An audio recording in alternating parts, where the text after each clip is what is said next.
ملک صاحب سلام علیکم. وعلیکم. یار که تاسو چرته تللي وای د خدای غلو والله ملک صاحب بس تنګ شوي یار، کله یو پوله کله بله پوله پوه شولې. بس بېروزګاري د ډېر زیات تنګ شوي. دا لاکډاون شروع شوي دي، والله موږ هم ته د خرچې نه خلاص شو، څه نشته دي. هلکه یو ترتیب درته نه ښیم.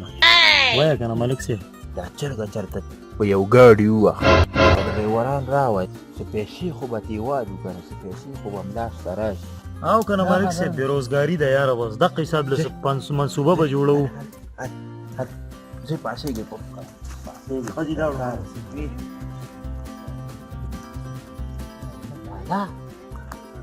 دا شیطاني دماغ خو دي داسې ما ته هم څه طریقه وښایه ښه ده چې زه به وکړم. وایي صبر وکړه که نه چې دا یو چرګه خو په چا باندې تاوان کړي. زه به ځان په چا باندې واهمه پیسې ته به څنګه ځان په چا وې؟ د خدای مسلمانه تا خبره د ټرک ټایرونه هم پنچر شي. کار کوه مړه خدای دې غر که یو خو تا لاکډاون ده نن سبا مرغۍ هم نه میلاړېږي چې وي شینګولیا ګوره چې اوس کسان راولي که نه شوړې به ترې نه دي شوړې. دا چې ده وکړې زه هم بیا ځان په ګاډي باندې چټکې وایم چې داسې پیسې میلاړېږي. تا خو چېرته په بولډیزر وامه، په بولډیزر چې در نه بېغمه شمه.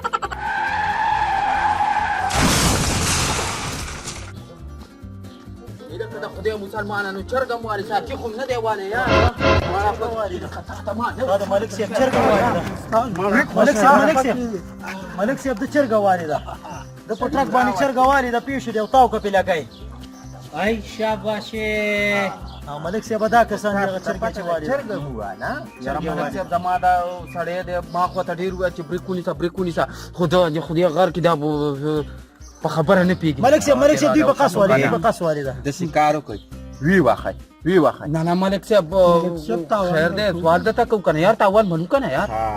ما پیسې غواړم که درکوم که نه ملک صاحب. بس صحیح ده ورکړئ هلکه 80,000 روپۍ ترې والې. ملک صاحب لږه ګزاره کوه، چرګه 80,000 روپۍ څه د کوندلو میخه خو نه ده، خو چرګه ده که نه په 3-4 کېږي ده. زما چرګې به په ورځ کې 2 هګۍ اچولې. بلې نه دې خبر کړم انجینره وه تپوس دې وکړه شینګوله. په هغې باندې وکړې اپې کې انجینرتوب کړی او په بلجیکه یې پرې کړی.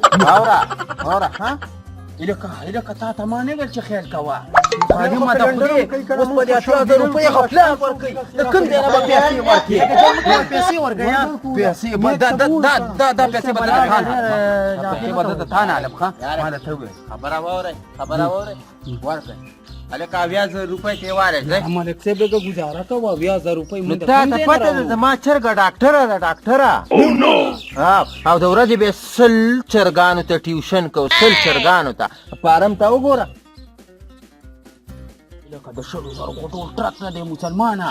ملک صاحب لږه ګزاره وکړه بس سناسې جوګړه واره هلکه 50,000 روپۍ ترې والې ځئ. 50,000 روپۍ راکړئ. رقم ماړه 50,000 روپۍ کم ځای کې دي یار.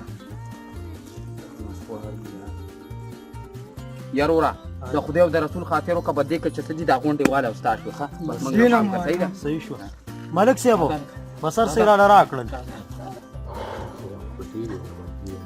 پیسې پکې شته دی ملک صاحب، پیسې پکې ډېرې دي.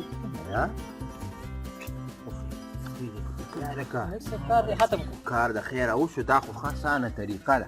دې خواشه شینګولیا کار وشو لاله کار وشو ښه شیخ ومو داسې کار کوئ چې هر سهار ځئ او د فارم والا نه دی یو مړه چرګه راوړئ، دلته یې په ټرک واښیه او هر چا نه به 50 او 60,000 او 40,000.